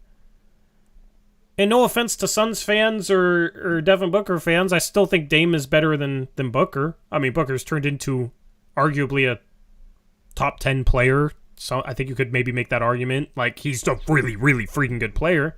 Dame's just as good as him, if not better. Well, I mean, we'll see when he goes to the Heat and possibly wins the title. But my entire point is, like, if Devin Booker, and he's gotten better in the past couple of years, in my opinion, too. But it wasn't 2020, it was 2021. In 2021, okay, if he can almost lead a team to a championship, they were up 2-0 in the finals. Why couldn't Dame? Why can't you build around Dame? Phoenix went out and got Chris Paul, who was like getting kicked around like a can. And gave up not even a whole lot for him. And they were a lottery team before that, and then all of a sudden they're in the finals. Right? Like, it's delusional to think that you can build a winner around a guy who last season had the greatest offensive season in Trailblazer history. Really? Even if you don't think it's possible, don't sit here and say it's delusional to think otherwise. Because Dame's really freaking good. And not everyone thinks that same way. So, they almost beat Denver if they just didn't have CJ stepping out of bounds and Rocco missing open dunks, and while Dame's dropping 55 on the most insane shooting display ever. If they go up 3-2 in that series, they probably make it to the next round. But yet, when they don't make it to the next round, people will say, see, that's why you can't build a winner around Dame, even though his teammates completely sold. That's an understatement. Like, what are we talking about, man? What are we talking about? Like, they gave up a lot of points in that game. Okay, well, they're playing freaking Melo big minutes, and they brought Canner back, playing them together. Stotts only runs one scheme. Like, Rocco is just hunting steals and blocks like no tomorrow and gets blown by constantly. They got Norman Powell at the 3. Like, that team, their rosters have had so many flaws. It's not impossible to build a roster that's not so flawed. And I don't understand people thinking that it's delusional to think that you could build a better roster than the rosters that Dame has had. I'd like to point out, too, that Dame really liked Donovan Mitchell in that draft. He's on record as saying that he wanted him to take Mitchell. And that's a guard, too. Yeah. We should have taken Mitchell. I mean, should have maybe taken Mitchell and traded CJ. I like Donovan Mitchell in that draft. Yeah. I think I had him as a top 10 prospect. I don't remember. It's been a while. I still think Collins gets a bum rap because of the injuries. Who knows what would have happened? But guy's a winning player, and that he would have helped Dame a lot had he not gotten hurt. But we'll never know about that either. Ed Halen says, hard to win with the terrible defense. Well, you got 9 rotation players, and defense is more based on the 5 guys on the floor, where one guy can completely carry an offense. So, I mean, hard to win with terrible defense. Yeah, put better defenders around Dame. Shoot, they made the Western Conference Finals because they were able to play some defense with Dame, CJ, and Enes Kanter in the starting lineup, and that's just because they had 2 versatile forwards that could guard multiple positions in Aminu and Harkless. Go find those types of defenders. Makes a huge difference for a defense. You got to have the right role players. The whole entire point is you got to have the right team around them. When Scoot and Sharp are the starting backcourt 6 years from now and they're really good offensively, I don't necessarily believe that they're either going to be great defensively. You're going to be put in the same position where you have to find the right defensive forwards around them. It's always going to be about finding the right defenders to put around your stars. That's how teams are built. Jokic just won a championship. He's not good defensively, and he's a center, which is a more important position defensively than a guard, because that's the back line of your defense, okay? But Jokic wins a championship because he has good defenders around him. Would you look at that? Last offseason, who'd the Nuggets bring in? They brought in Kentavious Caldwell-Pope and Bruce Brown. Christian Brown. Christian Brown. But Bruce Brown and KCP, good defensive players. Aaron Gordon, good defensive player. Okay? Like, they have enough good defensive pieces around Jokic to play good enough defense to win a championship with them. That's exactly how you build around Dame. And then you also need guys that can do things offensively. You need two-way players. But yeah, our idea for bringing in a defensive player was a guy who was hurt and didn't want to be here. And was 6'2". Over Bruce Brown. by the way. So I don't get the conversation about how it was delusional to think you could build a competing team around Dame. Just doesn't make sense to me. Mm-hmm. I don't understand the argument. And all these people will say that that this team can build a winning team around Scoot, though. Long term.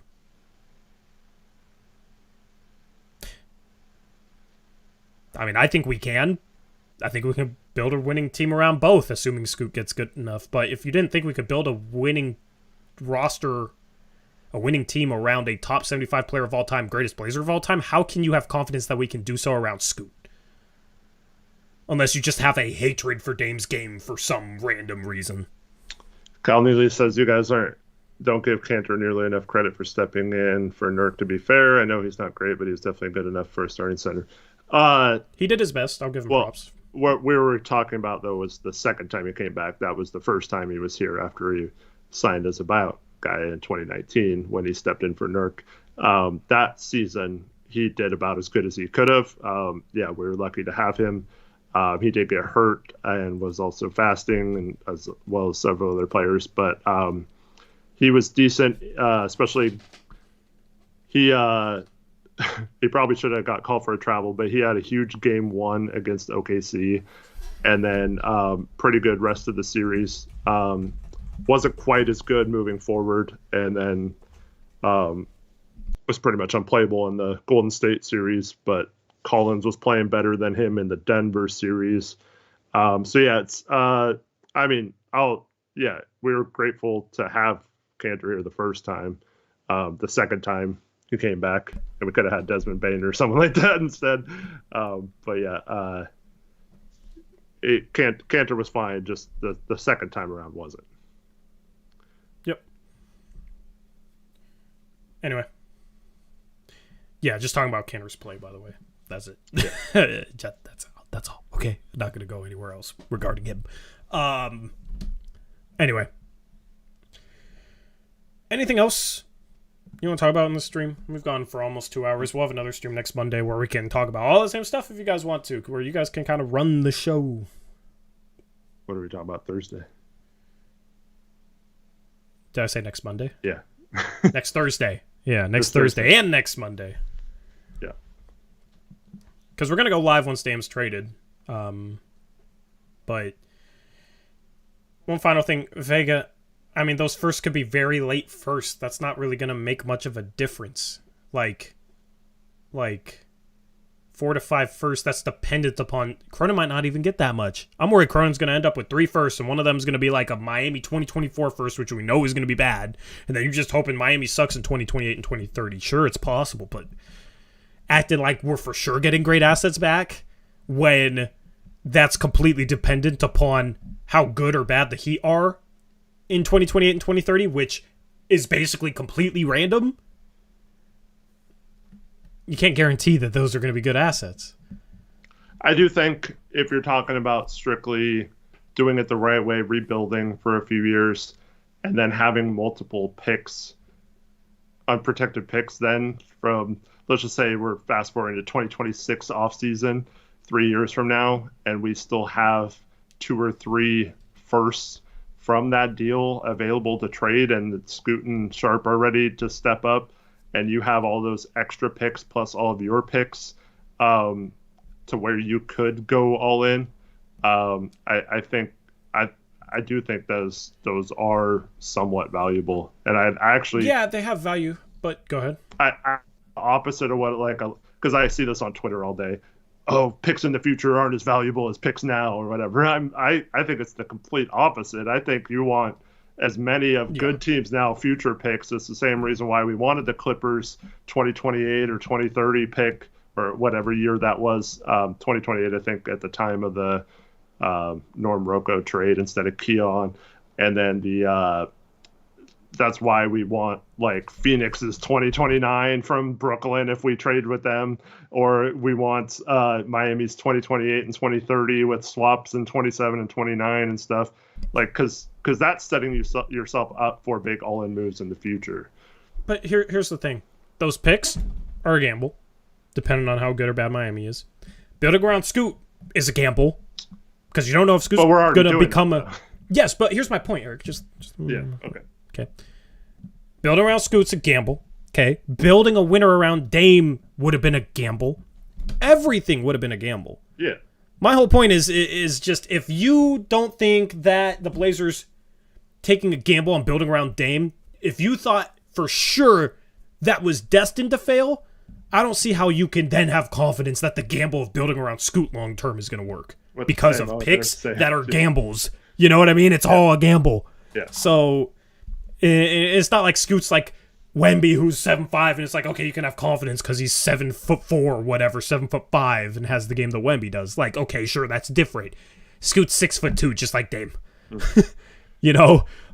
I think the hope is that we have a new owner and a new GM by that time, the 2026 season, someone that knows what they're doing, and then we have, not only would we have potentially, two really good players in Sharp and Scoot, but you also would have a lot more assets than even Phoenix had last year when they got a new owner and went all in.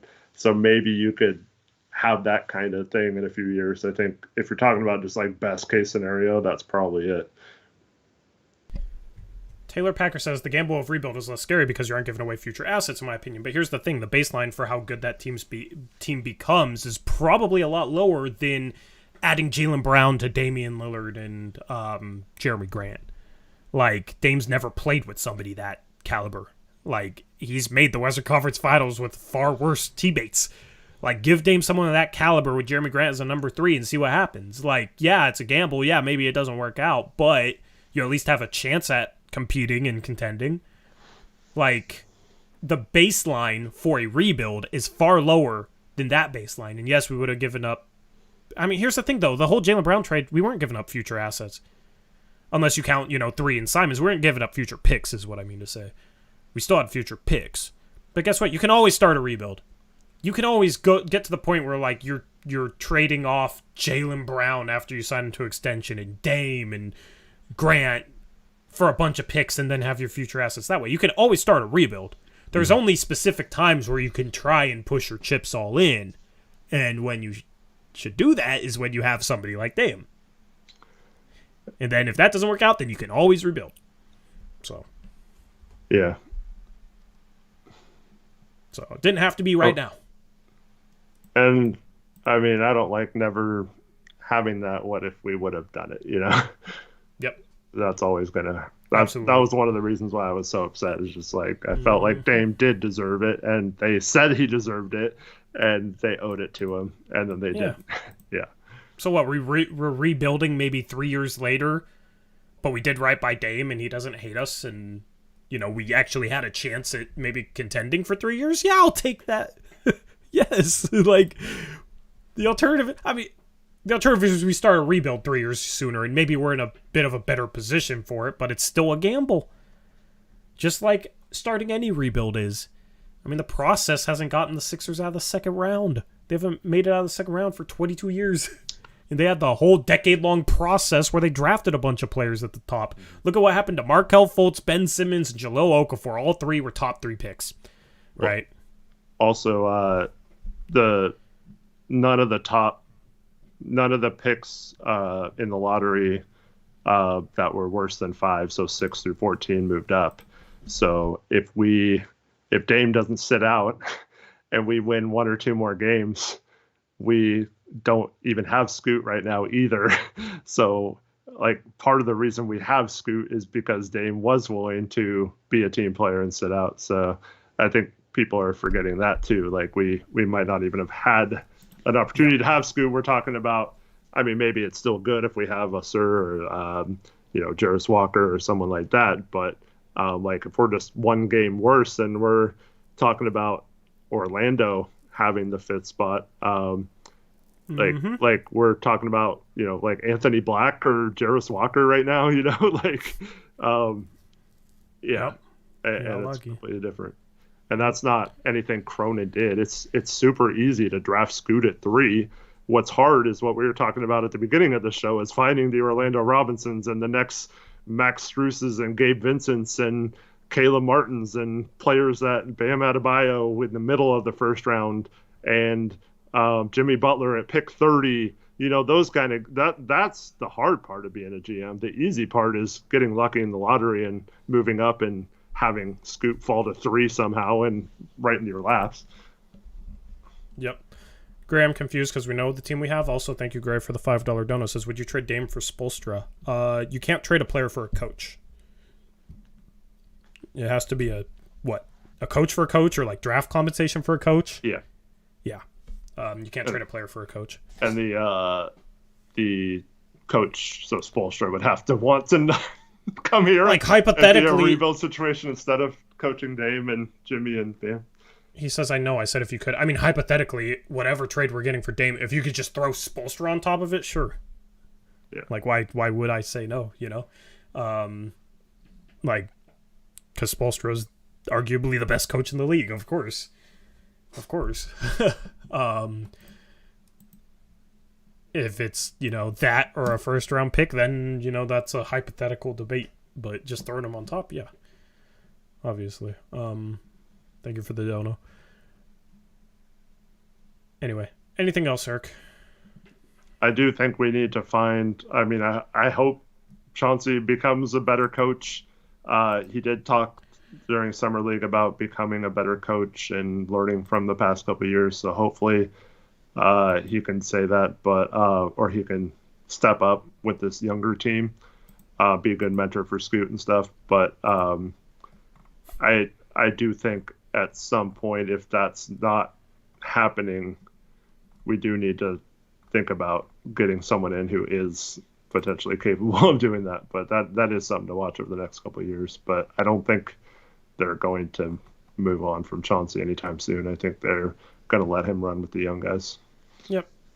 So new ownership is what would bring in the new stuff, the new GM, the new coach, the new owner, of course. So that's what we have to root for. Gabe, I've been on Orlando Robinson too for a while, man. I've liked him for a while. That's one of my guys. It's kind of cool to see him look good in Summer League and see what I've seen in him. I mean, Phoenix fired Monty Williams, with the yeah. I mean, coaches are hired to get fired. Even if you think Stotts was a decent coach, the results weren't there the last few parts of his tenure, and he had some very questionable X's and O's thing. Like, I don't agree with the coach having never won a Western Conference Finals game, having a tenure of, like, what would have been now, 13 years? Like, he would have been, like, the second or third longest tenured coach in the league. Talking about guys that were far more successful that were let go earlier than him, A lot of times you just need a fresh voice, fresh set of eyes on a situation. So, yeah. I mean, at some point, that could be the way it is with Chauncey. Maybe that's next year. I don't know. It's kind of hard to tell when you're rebuilding because it's different things. You're focusing on player development. If players aren't developing well, then I might be calling for Chauncey's job next season. So, anyway, that's a wrap for the stream. Thank you to BetOnline. Promo code BELIEVE, BLEAV, for a 50% reward bonus over at betonline.ag. We'll be live again on Thursday. And maybe before that, if the Blazers finally trade Dame, we'll see. I'll keep my ringer on. Just hopefully my Instagram group chat isn't doing freaking video audio calls at 3 a.m. and waking me up again. If you're in our GC, hopefully it didn't wake you up too. That was frustrating last night. But yeah, I got my ringer on. I'm waiting for Eric's phone call like Dame is officially gone. Yeah. And then I'll jump out of bed and immediately start the stream.